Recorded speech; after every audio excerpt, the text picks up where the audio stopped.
1918년 미국 미네소타 주에 있는 아주 작은 탄광촌 보베이라는 마을에 사진관을 운영하는 에릭 앤스트롬 씨 가게에 한 노인이 찾아왔습니다. 이 노인은 신발의 진흙을 긁어내는 물건을 팔러 온 사람입니다. 뭐 이따만 해도 다 비포장도라라 싶었고, 특별히 이런 탄광촌에는 비가 오면 흔히 하는 말대로 안이 없이 살아도 장화 없이 살 수 없을 만큼 아주 진창이 되는 그런 곳입니다. 그러니까 신발에 흙을 긁어내는 물건을 팔아도 그게 팔릴 때였어요. 아주 보잘것없는 물건이지만 이걸 파는 노인이었으니까 그는 가난했다는 사실을 알 수 있습니다. 딱 보기에도 비록 모습은 초라했지만 얼굴에 온화한 빛이 비치는 그 노인에게 앤스트롬 씨는 간단한 식사를 대접했습니다. 뭐 식사를 할 것도 없이 겨우 빵 한 덩어리와 수프 한 그릇이 전부였습니다. 그런데 그 앞에 앉아있는 노인은 아주 익숙한 몸짓으로 두 손을 모아 이마에 대고 기도하기 시작했습니다. 그 모습을 보고 앤스트롬 씨는 감동을 받아서 사진관이니까 즉시 카메라를 들고 그 장면을 사진을 찍었습니다. 그 모습이 너무 아름다웠던 거예요. 그 후에 그의 딸 론다 나이버그가 이 사진을 유화로 그림을 그렸습니다. 그리고 그 유화의 제목을 은혜라고 붙였습니다. 이 그림입니다. 많이 보셨죠? 네. 이 그림이에요. 비록 초라한 노인이었지만 그는 하나님의 은혜에 붙들린 사람의 모습을 보여주었던 것입니다. 그 모습을 본 사람들에게 감동을 주었던 것입니다.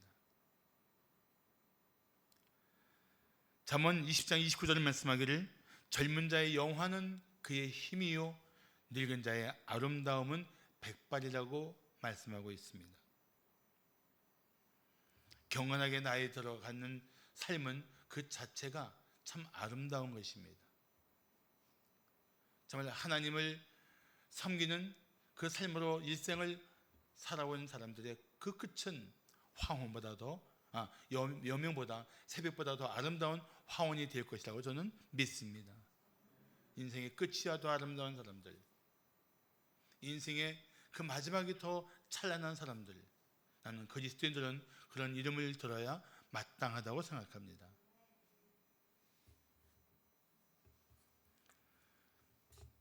이 시대가 비록 경로 사상을 잃어버리고 힘이 지배하는 정글 같은 상태가 되어서 노인이 무시당하고 있습니다. 사실 한 노인이 살아온 삶은 돈으로 계산할 수 없는 아주 고귀한 가치가 있습니다.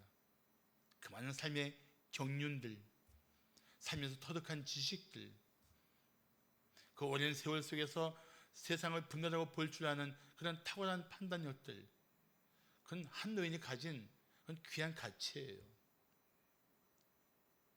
그런 노인의 소중함을, 노인의 가치를 인정할 줄 아는 사회가 되어야 합니다.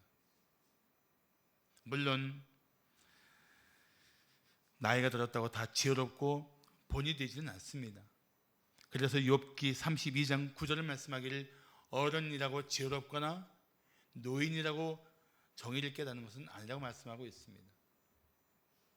나이 든다고 거룩해지는 것이 아니고 나이 든다고 지식이 많아지는 것은 아닙니다. 그렇게 나이 들수록 경건해지고 지혜로워지고 삶의 분별력이 탁월하게 되는 힘은 오직 그리스도 안에 있는 성도들에게 가능한 것이라고 저는 믿습니다. 성도들에게는 그 가능성이 매우 커요. 그래서 저는 나이든 경건한 성도들이 이 시대에 아름다운 삶의 본이 되어야 한다고 생각합니다.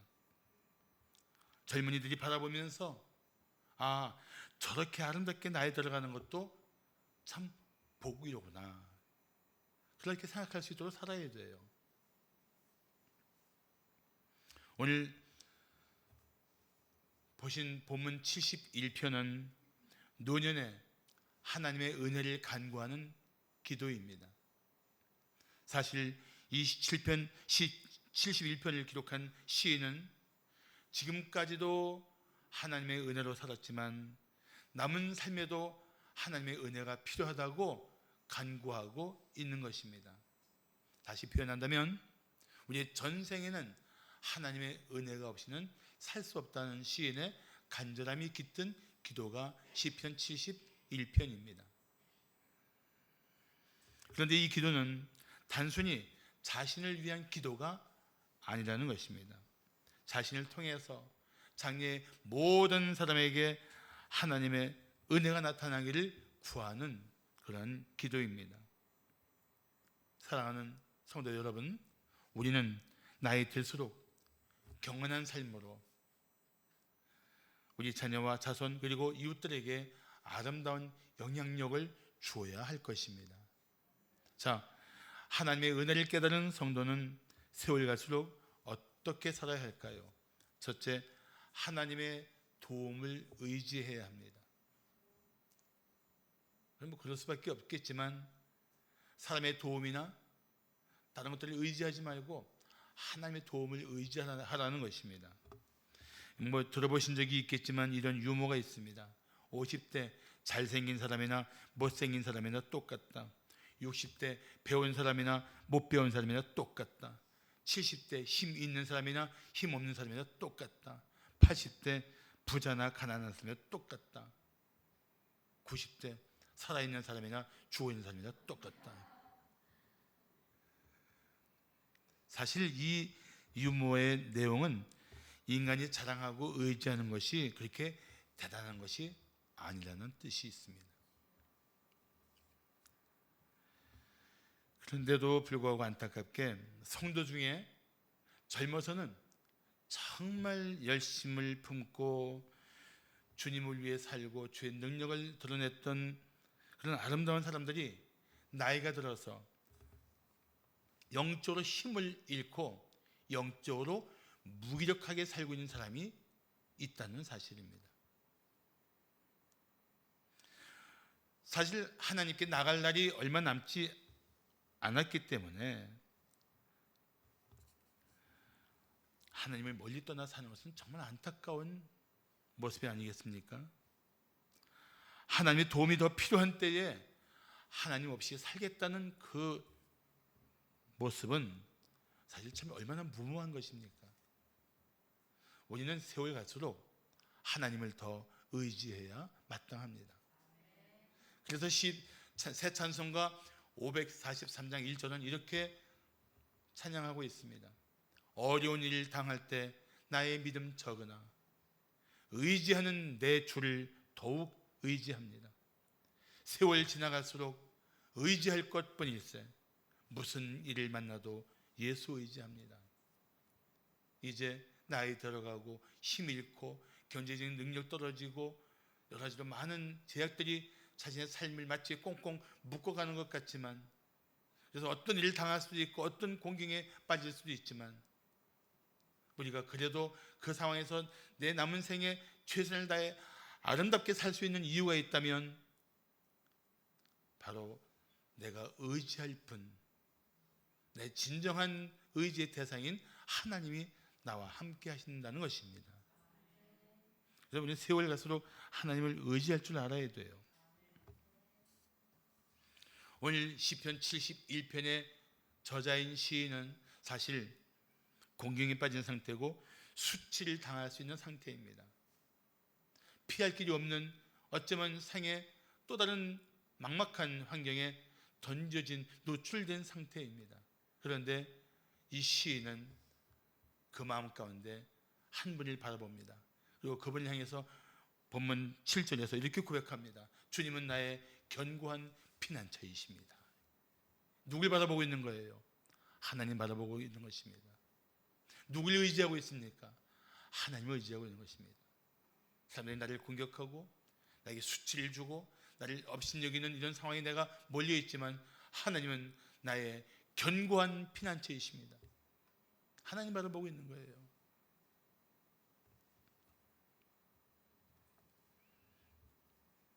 사실 갈수록 힘이 없고 의지할 것이 없이 늙어가는 것은 마음을 참 비참하게 만듭니다.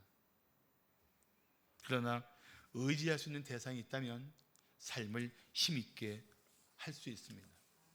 그 의지의 대상이 다른 분이 아니고 전지전능하신 영원히 나와 함께 하시는 하나님이라면 이야기는 완전히 달라집니다. 할렐루야. 그 하나님을 의지하란 말이죠. 그 하나님의 도움을 구하란 말이죠. 내 삶을 끝까지 존귀하게 하실 수 있는 유일한 분, 내 삶을 그의 권노로 붙들어 주실 수 있는 유일한 나의 소망이 되신 하나님, 할렐루야. 그분을 의지하며 살아가는 우리 성도들 되시기를 축복합니다. 그럴 때 그 마음속에서 잃었던 찬송이 흘러나올 것입니다. 그래서 오늘 본문에서 시인은 8절에서 이런 고백합니다. 주를 찬송함과 주께 영광 돌림이 종일토록 내 입에 가득하리이다. 하나님을 피난처 삼아서 그분의 은혜 가운데 살고 있는 자신을 깨닫고 나니까 아직도 내가 주를 찬송할 수 있고 아직도 내가 영광을 돌릴 수 있는 삶을 살 수 있구나, 그거를 회복한 거예요.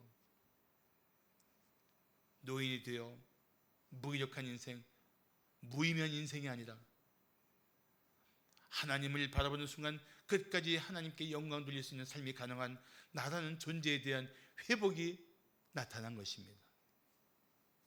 사실 그렇지 않습니까? 직장을 은퇴한 거지 인생을 은퇴한 게 아니잖아요. 직장은 우리가 일할 수 있는 기간이 있지만 하나님의 부르심과 그분이 나에게 주신 사명은 내 생명 끝날 때까지 붙들고 살아야 되는 거 마땅하지 않습니까?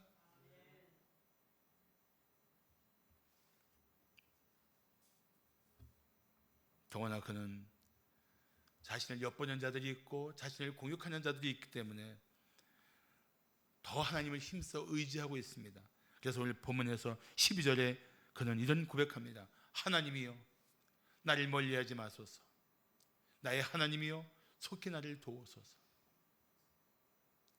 정말 이 시인은 온 마음을 다해서 하나님만 바라보고 있는 것입니다. 하나님만 의지하는 거예요.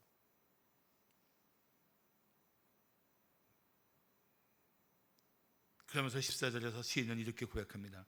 나는 항상 소망을 품고 주를 더욱 찬송하리이다. 난 이 말씀 속에서 주목할 부분이 있다고 생각합니다. 젊었을 때 할 일이 있고 나이 들어 할 일이 있습니다. 젊어서는 할 수 없지만 또 나이 들어 할 수 있는 일도 있어요.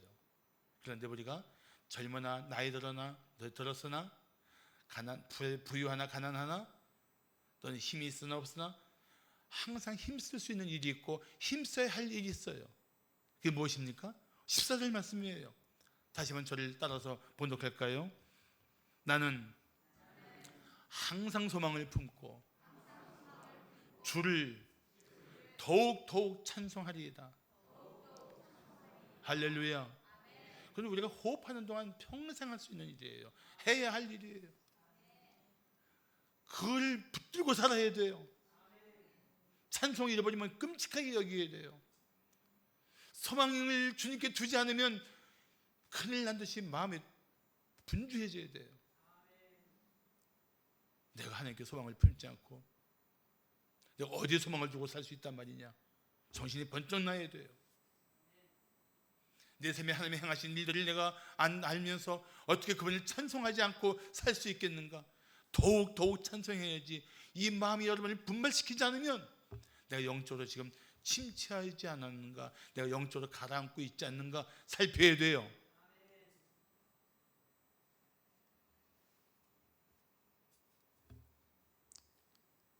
혹시 당신을 두렵게 하는 문제가 무엇입니까?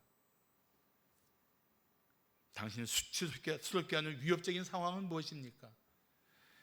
그것이 무엇이든지 하나님은 당신의 견고한 피난처가 되십니다. 도움이 되십니다. 당신이 의지할 때 당신을 능히 도와주실 것입니다. 할렐루야. 그 하나님을 의지해서 넉넉히 이겨내시는 우리 성도들 되시기를 축복합니다. 그러면 삶은 갈수록 더 은혜가 넘치고 갈수록 더 아름다워질 것입니다. 그래서 미국의 무디 성경학교 교장을 역임한 윌리엄 컬버트슨 박사는 이런 기도를 항상 했다고 합니다. 주님, 내 마지막이 더 아름다워지도록 도와주옵소서. 우리 성도를 언제까지 사실지 몰라도 치매 없이 끝까지 경건함으로 하나님을 경배하며 자녀들에게 축복이 되는 삶이 되기를 축복합니다. 그것이 바로 황혼이 더 아름다운 하나님의 사람들의 삶이 될 것입니다. 자, 하나님의 은혜를 깨달은 성도는 세월 갈수록 어떻게 살아야 할까요? 둘째, 하나님의 구원을 전해야 합니다. 구원의 증인이 되어야 돼요.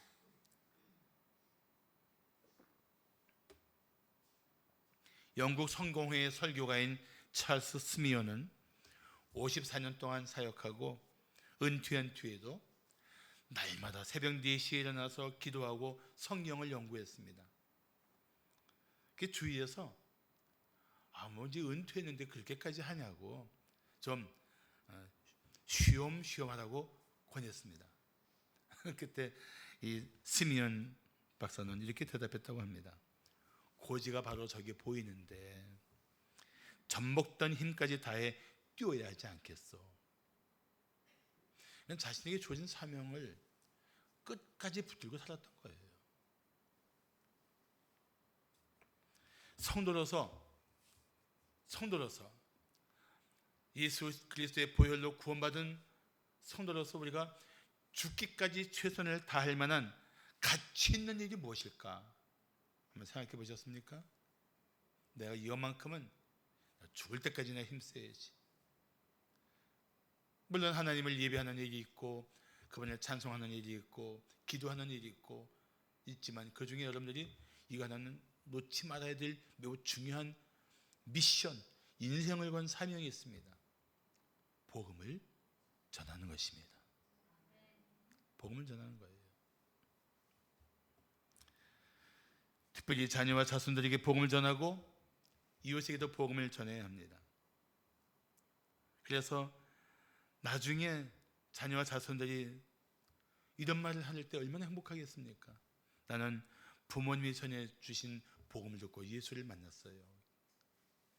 나는 할머니 손에 이끌려 교회에 가서 예수를 믿게 되었어요.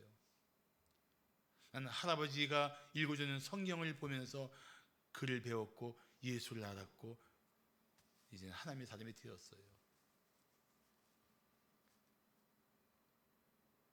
어머님의 무릎 위에 앉아서 듣던 그 성경 말씀이 그를 자녀의 마음에 믿음의 씨앗이 되고 삶을 바꾸는 힘이 될 수 있는 그 사실을 믿는다면 우리는 누구보다 자녀와 자손들에게 복음을 듣게 하고 예수를 만나게 하는 부모가 되고 할머니, 할아버지가 되어야 마땅한 것입니다.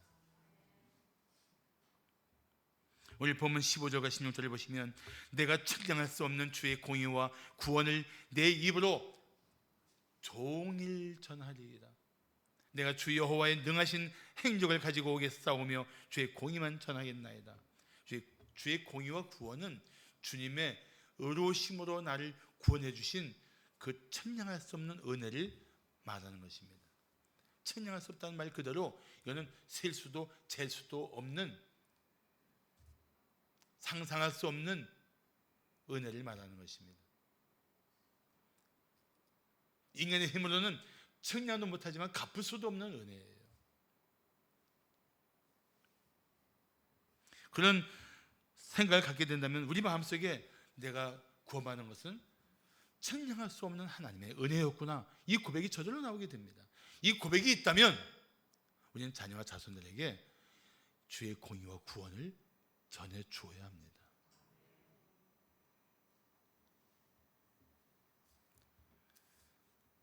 흔히들 하는 말로 나이 들면 입은 닫고 지갑은 열라는 말이 있어요. 말 그만하고 돈이나 달라는 거예요. 맹랑한 말이지만 말을 많이 한다는 얘기는 우리가 한 말을 또 해서 그런 것이지 사실 우리가 정작 중요한 말을 놓치고 있다면 나는 것은 하나님을 자랑하는 일이고 하나님의 은혜를 고백하는 일이고 하나님의 구원의 복음을 듣게 하는 일이에요. 나이 들어도 우리는 주님의 구원의 증인이 되고 간증을 통해서 하나님이 우리 생애 속에 어떻게 일하셨는지를 고백할 수 있는 그러한 믿음의 사람들이 되어야 할 것입니다. 제가 장례식을 준비할 때 유가족에게 고인이 남긴 교훈이나 고인의 삶에서 받았던 감동을 말해달라고 부탁을 합니다. 그러면 유족들 중에 얘기를 잘해주는 분이 있는가 하면 당황하는 분이 있어요. 내게 무슨 교훈을 주셨지? 무슨 말씀을 남기셨지? 그런 것을 보면은 마음에 이런 생각이 듭니다. 아, 고인과 교제가 없었던지 의사소통이 매우 부족했구나. 그런데 생각해 보세요. 한평생을 살아온 한 사람의 삶에서 받을 교훈이 왜 없겠습니까? 특별히 그분이 부모나 자녀를 사랑해서 희생하신 분이라면 자녀들에게 남긴 감동적인 메시지가 왜 없겠어요? 반드시 있습니다. 반드시 있어요.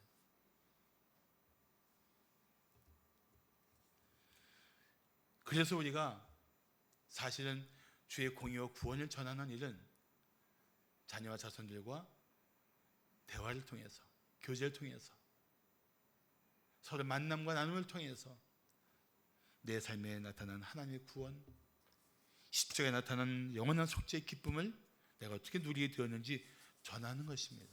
그걸 해야 돼요. 나이 들수록 침묵하지 말고 이 부분에 대해서는 더 간절한 마음을 가지고 들려주어야 합니다. 어느 부인이 죽어가면서 세 아들을 불러서 마지막 인사를 했습니다. 첫째, 둘째 아들에는 천국에서 만나자고, 하나님을 경배하며 믿음으로 살라고 말한 다음에 See you again, 나 또 만나자고 인사를 합니다. 셋째 아들이 오니까 그에게는 이렇게 말합니다. Goodbye, my son. 셋째가 당황했습니다. 아니 엄마 왜 형들에게는 다시 만나자고 하고 나한테는 굿바이라고 막 인사합니까? 그때 엄마가 숨이 찬 상태에서 마지막으로 힘을 모아 말합니다. 얘야, 네가 예수를 믿지 않는데 어떻게 천국에서 만날 수 있겠니? 그래서 막내 아들이 어머니의 손을 붙잡고 외칩니다. 어머니, 저도 이제 어머니가 믿는 예수를 믿겠습니다. 저를 위해 기도해 주시고 저에게도 다시 만나자고 말씀해 주세요. 난 이 글을 읽으면서 그래, 내가 부모로서 예수를 만나고 그 은혜 속에 살아왔던 부모로서 내 자녀에게, 내 자손들에게 이 예수를 꼭 만나도록 살아야지, 그 마음을 우리 성도들과 나누고 싶었어요. 지금 믿지 않는 자녀들이 있습니까? 그들이 여러분 인생의 가장 소중한 VIP 아닙니까? 그 자녀들이, 그 자녀의 자손들이 다 예수를 믿음으로 우리 교회 믿음의 권속들은 온 가족이 함께 하나님을 경외하며 온 가족이 예수를 구주와 주로 영접한 감격 가운데 살아가시기를 축복합니다. 마지막으로 하나님의 은혜를 깨달은 성도는 세월 갈수록 어떻게 살아야 할까요? 셋째, 하나님의 능력을 전해야 합니다. 하나님의 능력. 방송에 출연한 92세 할머니가 진행자의 질문에 익살스럽게 대답한 말이 있습니다. 할머니, 금년 연세가 어떻게 되세요? 좀 제조일자가 좀 오래됐어. 그럼 할머니 주민등록증을 가지고 계시죠? 에이구, 주민등록증을 어디다 뒀는지 통 기억이 안 나.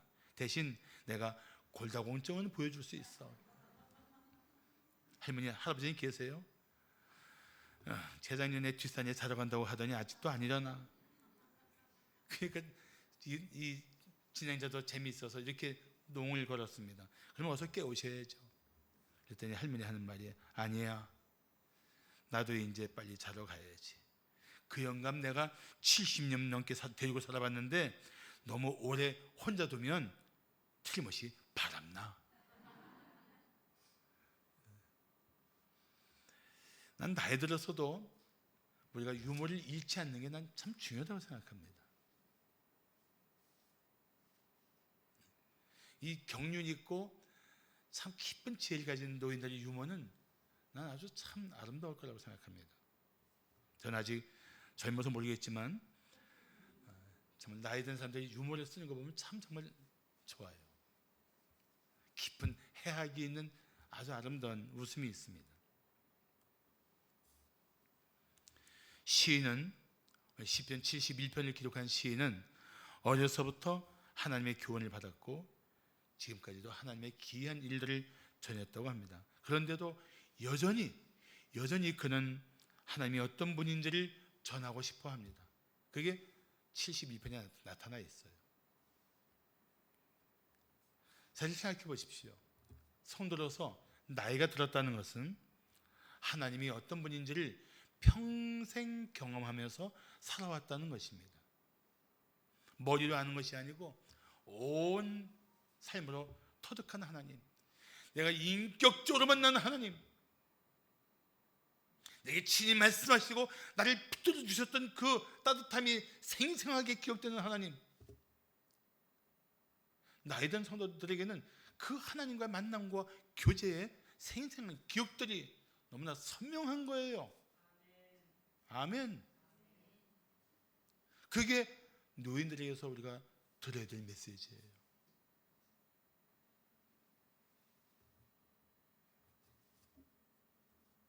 사실 나이 든 분은 살면서 경험한 기적도 참 많습니다. 또 나이 든 성도들은 영화보다 더 드라마틱하고 어떤 소설보다 더 흥미진진한 삶을 살아온 분들이 많습니다. 그런데 그 얘기를 다 듣다 보면은 한 가지 단어가 딱 집중이 되게 돼 있어요. 은혜. 하나님의 은혜였구나. 오늘 찬송을 제가 정하면서 내가 이 은혜라는 찬송을 정했어요. 은혜였구나. 잘 깊이 생각해 보면 은혜 없이는 자신의 삶이 설명이 안 되는 거예요. 하나님의 은혜였어. 그래서 성도는 간증도 하고 찬양도 해야 합니다. 나이 들수록 하나님을 더 자랑해야 돼요. 우리가 이제 나이 들었다는 것은 남은 날이 얼마 안 남았다는 뜻이에요. 남은 날이 얼마 안 남았다. 근데 얼마 남지 않은 삶을 낭비할 수 없지 않습니까? 더 가치 있게 살아야죠. 더 최선을 다해 살아야죠. 더 하나님 부르심 앞에 끝까지 충성스러운 삶을 보여야죠. 오늘 18절을 말씀하기를 하나님이여 내가 늙어 백발이 될 때에도 나를 버리지 마시며 내가 주의 힘을 후대에 전하고 주의 능력을 장래의 모든 사람에게 전하기까지 나를 버리지 마소서라고 기도하고 있습니다. 여기에 버리지 마소서라는 말씀이 두 번 나와요. 시편은 시니까 반복해서 나오는 표현이 많습니다. 주의 힘을, 주의 능력을 후대에 장래 모든 사람에게 반복하고 있는 거예요. 그런데 나를 버리지 마소서. 하나님 저를 버리지 말아주세요. 제가 아직도 할 일이 있습니다. 해야 할 일이 있습니다. 저를 버리지 마시고 제가 주님이 어떤 능력으로 우리 삶에 역사하시는지를 후대에게 장래 모든 사람에게 전할 수 있도록 저를 주님 생존하게 하시고 주님이 주신 이 생명을 가지고 이 살아갈 날들을 가지고 그 일을 힘쓰도록 저를 도와주시옵소서. 그렇게 기도하고 있는 거예요. 아직도 살아야 할 이유가 있고 아직도 주님이 어떤 분인지를 전하기 위한 삶의 고귀한 목적을 가지고 살겠다는 간절한 기도를 하는 것입니다. 나이 들었다고 할 일이 없다고요? 누가 그런 말을 합니까? 할 일이 여전히 있어요.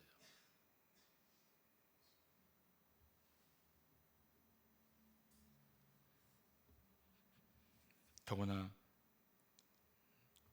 하나님 앞에 은혜를 입은 성도들은 젊을 때보다 비교할 수 없는 지혜와 명철이 있습니다. 그래서 욥기 12장 12절을 말씀하기를 늙은 자에게는 지혜가 있고 장수하는 자에게는 명철이 있느니라. 이것도 뭐 시적인 표현이니까 나이 든 사람은 지혜와 명철이 있다는 거예요. 어떻게 하나님을 경외하면서 나이가 든 사람들, 경건한 노인들. 그래서 우리는 나이 든 것을 서러워하지 말고 더 경건하게 살지 못한 것을 가슴 아파해야 합니다. 나이 들고 몸이 약해지는 것을 슬퍼하지 말고 영적으로 더 충만하지 못하게 살고 있는 것을 부끄러워해야 합니다. 그래서 몸은 쇠약해져도 영적으로는 더 충만할 수가 있어요. 믿습니까? 그래서 고린도 후서 4장 16절을 말씀하기를 그러므로 우리가 낙심하지 아니하노니. 왜요? 늙어가는 것 때문에 낙심하지 않는다는 거예요. 그 이유는 우리의 겉사람은 낡아지나 우리의 속사람은 어떻게 된다고요? 날로 새로워지는도다. 늙는 게 문제가 아니라니까요. 나이 들고 몸이 약해지는 게 문제가 아니라니까요. 내 안에 하나님을 깊이 만나는 영적인 권세, 영적인 지혜, 영적인 능력이 약해지는 게 문제인 거예요. 그러니까 나이 들수록 더 성경 보고 기도하는 생활에 힘써야 돼요. 나이 들수록 더 하나님의 증인답게 살아야 돼요. 끝까지 최선을 다해야 됩니다. 사랑하는 성도 여러분, 당신이 진실로 하나님의 능력을 경험한 성도라면 다음 세대에게 그 하나님의 능력을 듣게 하십시오.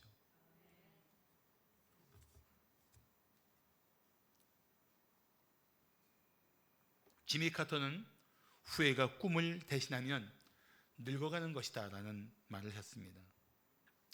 미국 미네소타 주 의학협회에서 노인의 정의를 발표했는데 한번 노인이 누가 노인인가를 한번 들어보십시오. 자신이 늙었다고 느낀다. 이 나이에라는 말을 자주 한다. 내일을 기약할 수 없다고 느낀다. 청년들의 관심사와 활동에는 관심이 없다. 과거를 그리워한다. 듣지는 않고 말을 많이 한다. 이 노인의 정의 중에 나온 몇 가지 내용입니다. 여기 다 걸린 분이 있어요? 청년인데 노인 같은 사람이 있고 노인인데 청년 같은 노인이 있어요. 무엇이 그를 구분시킵니까? 생각과 생활 습관에 따라서 나이에도 지배받지 않는 삶의 열정을 가진 사람이 청년이에요. 재밌지 않습니까? 미국 미네소타 주 의학협회에서 발표한 노인의 정의에 정작 우리가 관심을 가지고 있는 나이에 대한 내용은 없어요. 아예 몇 살부터 노인이다 이게 없어요. 나이의 문제가 아니라는 거예요. 나이의 문제가 아니다. 삶의 자세에 대한 문제다. 최근 유엔이 발표한 새로운 생애 주기별 연령 지표를 들어보셨죠? 태어나서부터 17세까지를 미성년, 18세에서부터 65세까지를 청년, 그리고 66세부터 79세를 중년 진사. 중년이 노인인 척하지 마세요. 그리고 80세부터 99세를 노년이라고 하는 거예요. 80세부터 99세를. 그리고 100세 이상을 장수 노인이라고 부른다고 합니다. 이게 유엔이 발표한 거예요. 보니까 우리 교회는 청년들이 제일 나이가 많은 것 같아요. 지금 여기 계신 분 중에 80세 이상이 계시긴 계신데 저분은 워낙 청년같이 사시니까 제가 중년같이 사시니까 중년으로 부르고 싶습니다. 우리 아직도 인생이 중년이 있는 거예요. 청년이에요. 아직도 주님이 주신 부르심을 따라 앞으로 달려갈 날들이 많이 있다는 것입니다. 여러분, 그 미국 현대 화단에 큰 돌풍을 일으킨 리버맨이라는 화가가 있습니다. 이분은 사업에서 은퇴하고 그냥 노인들이 모이는 곳에서 장기나 두려고 소일 삼아 나갔던 자리에서 봉사활동 나온 어떤 대학생에게 그림에 대해서 10주 동안 배웠습니다. 10주, 겨우 10주. 그런데 그 10주를 통해서 그 학생에게서 이 리버맨이라는 분이 자신의 삶에 감춰져 있었던 이 미술에 대한 재능을 발견해요. 81세부터 그림을 그리기 시작해서 101세 때 그는 그의 생애 22번째 작품전을 합니다. 그런데 그냥 혼자 하는 작품전이 아니라 그의 작품이 워낙 탁월해 갖고 미국의 평론가들은 이런 평가를 하고 있습니다. 일본에는 원시적 눈을 가진 미국의 샤갈이다. 샤갈은 세계적인 화가거든요. 뒤늦게 자기의 재능을 발견한 것입니다. 그래서 40년간 노인만 연구한 마크 윌리엄스 박사는 이런 말을 했습니다. 습관이 주는 편안함의 유혹을 뿌리치라. 윌리엄스 박사는 나이가 들어도 학습 능력과 창의성 등 젊은 사람과 다를 바가 없고 질병에 걸리지만 않으면 건강에도 별다른 문제가 없다고 합니다. 다만 문제는 그동안 살아온 잘못된 습관, 안주하고 그냥 모든 것을 내려놓고 쉬려고만 하는 그 자세 때문에 자신이 가지고 있는 아직도 생산적이고 창조적인 힘을 발휘하지 못한 채 늙어가고 있다는 거예요. 난 이 말을 주의 깊게 들을 필요가 있다고 생각합니다. 사랑하는 성도 여러분, 젊을 때 얼마나 최선을 다해 살았습니까?